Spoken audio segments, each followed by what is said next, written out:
प्यारी सत्संग जी, प्यार से बोलिए धन निकार जी। सत्संग जी, दासी आपसे आशीर्वाद लेके गई थी हॉस्पिटल, भाई की तबीयत ठीक नहीं थी, अब थोड़ा सा फ़र्क है, दासी हॉस्पिटल जा रही है। आशीर्वाद देना कि जल्दी जल्दी ठीक होके अपने घर जाएं। और भी जहाँ जहाँ भी कोई हॉस्पिटल में है, सब अपने परिवारों में जाके मिलजुल के भक्ति का आनंद लें और खुशहाल रहें। एक ने कहा दूजे ने मानी, दोनों ब्रह्म ज्ञानी, इस तरह से अपना जीवन बिताएं। सत्संग जी, कल संत महात्मा बैठे थे गद्दी पे, जो दासी के परिवार की तरफ से संगत थी, तो एक बहन ने कहा बहुत ही मन उदास था दासी का, तो दासी ने बाबा जी की किताब उठा ली। तो इस पर दासी को कुछ ध्यान में आ रहा है कि एक संत महात्मा किताब पढ़ रहे थे, तो उनकी वाइफ बार बार उनको कह रही थी खाना खा लो। तो सत्संग जी, वो एकदम से इतना खींच गए 2-3 बार पे ही कि किताब उठा के फेंकी। जब देखा किताब का नाम था सहनशीलता। सत्संग जी, सहनशीलता खाली बोलने से नहीं, जिस तरह से खाना आगे पड़ा, अगर हम नहीं खाते, रोटी रोटी करते हैं, तो उससे पेट नहीं भरता। इसी तरह से जब हम सहनशील नहीं बनेंगे प्रैक्टिकली, तब तक सत्संग जी हम बच्चों की पालना नहीं कर रहे होंगे। और देखा जाए तो सुख तो हमें ही मिलता है, जो भी बाबा जी की विचारें आती हैं, अगर हम किंतु परंतु में रहते, आज हम भी पहले की तरह, ज्ञान लेने से पहले जो जीवन था, रोते थे कुल्लाते थे, जे तू ना फड़दा बा असा रुल जाना सी, सानू किथे ना मिलती था असा रुल जाना सी। दासी का जीवन भी कुछ इस तरह ही था। सत्संग जी, इसी तरह से कहते हैं कि अमीर कौन है, गरीब कौन है। इस पर उन्होंने बहुत ही अच्छी बात बताई कि एक राजा के महल में रानी हीरे जवाहरात से लदी हुई, और एक पानी पिलाती थी बहन, खद्दड़ का सूट पहना हुआ। किसी ने उसको बोला, बहन सालों से सेवा कर रही है और पानी पिला रही है सबको, लेकिन तेरे पास एक ही सूट खद्दड़ का है। रानी तो कुछ भी नहीं करती, देख वो हीरे जवाहरात से जड़ी हुई है। उस बहन ने बहुत सुंदर बात कही कि मेरे पास सब्र संतोष है, मेरे मालिक ने जो मुझे दिया है मैं उसी में खुश हूँ। तो कहने का मतलब ये है कि धन से सब कुछ नहीं खरीदा जा सकता, शांति नहीं खरीदी जा सकती, सतगुरु के चरणों में ही आके शांति मिलती है।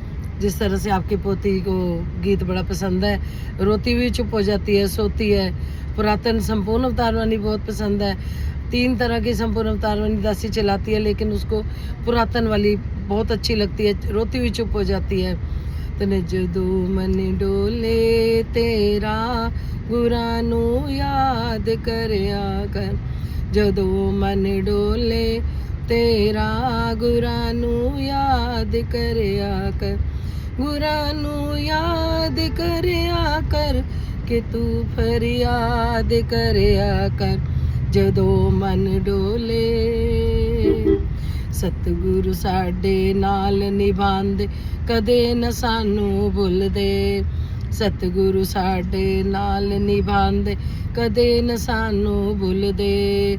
सतगुरु फुल्ला वर्गे कंडिया नाल झुलदे। सत्संग जी, सतगुरु कितना दयालु होता है, अपने संतों को हर प्रकार की खुशी देता है। ये निरंकार प्रभु सत्संग जी, जो हर समय अंग संग रहता है। तो जब हम सतगुरु के चरणों में आते हैं, कहने मन ले सतगुरु दी वाणी, ना इनकार करया कर। गीत लंबा हो जाता है, इसीलिए दासी शॉर्टकट में ही आप जी के चरणों में रख रही है कि तू मन ले सतगुरु दी वाणी, ना इनकार करया कर। कहते हैं सतगुरु के जो वचन आते हैं ना, उसमें इनकार नहीं करना होता, किंतु परंतु नहीं करना होता, क्योंकि उसमें अपनी भलाई छुपी होती है। दासी की तो प्रैक्टिकल लाइफ है। कभी लगता है ना कुछ गलत हो रहा है, रिजल्ट बहुत अच्छा आता है, तो बेपरवाह ना दिल ला लिया। अब हमने चिंतन करना है, चिंता नहीं करनी, सच्चे बादशाह पे छोड़ना है, जो उसकी मर्जी है। ये शक्ति, ये आशीर्वाद सतगुरु की कृपा से जिस संत को भी मिल जाता है। कहते हैं ना कि अपना हम कर्म करते चले जाएं, हम ये ना देखें कि हमें फल क्या मिला है। गीता में भी लिखा है, कर्म करो फल की इच्छा ना करो।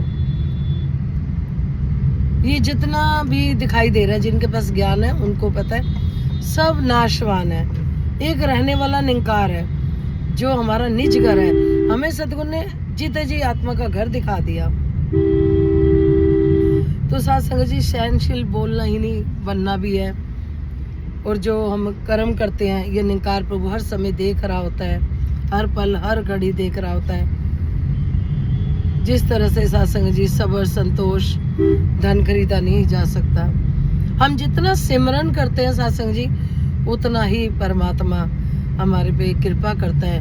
और सिमरन भी तब परवान होता है जब हमारा इस निरंकार प्रभु में ध्यान होता है। एक संत महात्मा गुरुजी थे, अपने शिष्य को बोले कि मुझे गुस्सा बहुत आता है तो मैं जंगल में जाता हूँ, मेरा जब गुस्सा शांत होएगा ना मैं तब आऊँगा। सत्संग जी कई साल बीत गए, फिर उन्होंने अपने संत को बुलाया शिष्य को कि मुझे आकर ले जाओ, मेरा तो गुस्सा अब शांत हो गया। तो शिष्य जाता है गुरुजी को लेने, अचानक जरा सा पैर लग जाता है गुरुजी को। वो एकदम गुस्से में इतना आ जाते हैं कि उनका असली रूप वही गुस्सा सामने आ जाता है, प्रकट हो जाता है। शिष्य कहता है गुरुजी इतने साल जंगल में रहकर भी आप गुस्सा नहीं शांत कर पाए। तो सत्संग जी संपूर्ण अवतारवाणी में शब्द आते हैं, दासी ने आपके चरणों में रखे हैं। कोई श्वास चढ़ाकर सोचता है भक्ति है, कोई जंगल जाकर सोचता है भक्ति है, कोई सोचता है भगवे कपड़े पहन लिए, कोई सोचता है भूखे रह के भक्ति है। भक्ति तो सत्संग जी प्यार से रहने का नाम भक्ति है। कहने का भाव ये, जो गृहस्थ में रह लेता है और सबसे बड़ी भक्ति वही है जो एक दूसरे को सहना पड़ता है। और जब हम गुरु की वाणी पे चलते हैं, वचनों पे चलते हैं, तो किसी ने कुछ कह भी दिया तो पॉजिटिविटी भी लेते हैं, पॉजिटिव रहते हैं, तो सत्संग जी उसमें आनंद की अवस्था बनी रहती है। तो दासी हर बात में अपनी सच्चे भाषा की कृपा पॉजिटिव रहती है। बहू रानी भी बहुत हंसती है कि मम्मी देखो इसको पॉजिटिविटी में ले रही है। दासी बच्चे को यही कहती है बिल्कुल कोई बात भी हो पॉजिटिव रहो। उसी बात को हम किसी की अगर कोई गलती भी है उसको गलती को ले रहे हैं, अगर हम उसी को सोचे कि इस तरह से, जैसे विवेक शोक जी कहते थे, कोई बहुत गुस्से में है तो सोचो उसका मन बेचैन होगा, कोई बदतमीजी से बोल रहा है तो सोचो उसको बात ही नहीं करनी आती होगी, दिल का अच्छा होगा। कई बार बोलने में ऐसा हो जाता है कि मन नहीं दिखा सकता इंसान खोल के। अब वो वाली भक्ति कहते हैं हनुमान जी ने तो दिल चीर के दिखा दिया था।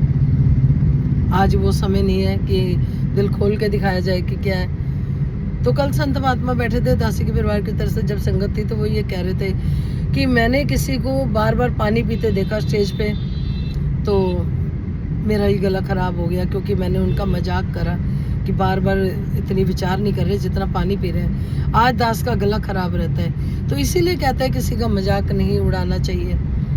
दासी की सिस्टर भी आँख खराब थी तो किसी ने बोल दिया बहंगी, वो बहुत रोई घर आके, बोली नहीं, क्योंकि फिर परमात्मा जवाब देता है।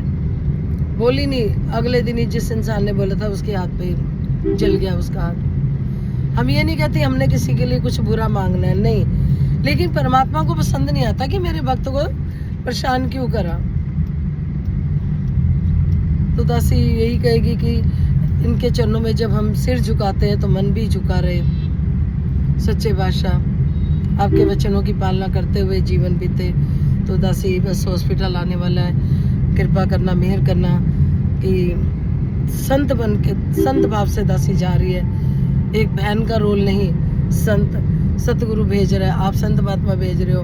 आप जी आशीर्वाद देना, वो भूख भी उनकी खुल जाए और जल्दी जल्दी घर भी पहुंच जाए। भाई क्या जितने भी हॉस्पिटल में सब पे कृपा हो जाए, सब अपने अपने परिवारों में जाएं, धन सेवा में लगे, डॉक्टरों पे दवाइयों पे ना लगे, सेवा में लगे। यही प्रार्थना, यही याचना कि सुख सारे दुनिया दे पादो सबदी झोली च, फिर भी मिलाई रखी संतां दी टोली च। किसी को कोई भी कमी ना रहे, खुशी इतनी दे दो गमी ना रहे, लग खुशियां बादशाहियां जे सतगुरु नजर करे। विश्व का कल्याण हो, हर घर में ज्ञान हो, सतगुरु माता सुदीक्षा जी कृपा करें, सबके मुख में सतगुरु का गुणगान हो। धन्यकार जी, शुक्रिया जी, आप जी परवान करते हो और आगे भी कृपा बनाए रखना। दासी का एक ही भाव है, जैसे दासी को आत्मिक सुख मिला है, संसारी सुख तो मिले, जो आत्मिक सुख मिला है वो सबको मिले। सच्चे बादशाह बल देना, शक्ति देना, ताकत देना, अपने चरणों से जोड़े रखना और हर एक में दासी परमात्मा को देख पाए। सच्चे बादशाह जैसे कहते हैं हर घट में रामा बोले। कोई गलत भी बोल रहा है, अगर उसमें भी हमें रामा दिख रहा है ना, तो भक्ति पूर्ण है। अगर हम सोच रहे हैं इसने ऐसा बोल दिया, उसने ऐसा बोल दिया, नहीं, निरंकार ने उसको ऐसा सोची दी, ऐसा बुलवाया, तो कई बार भिक्षा भी ले रहा होता है। तो हमें सच्चे बादशाह सहनशीलता बना के रखे। दासी अपने लिए भी मांगती है, परिवार के लिए भी मांगती है। भक्ति दिए रखना, भक्ति बेटी होती है। जिसके पास भक्ति होती है उसके पास परमात्मा होता है, सारे सुख होते हैं दुनिया जहाँ के। तो प्यार से बोलिए धन्यकार जी, कोई गलती होगी क्षमा करना जी।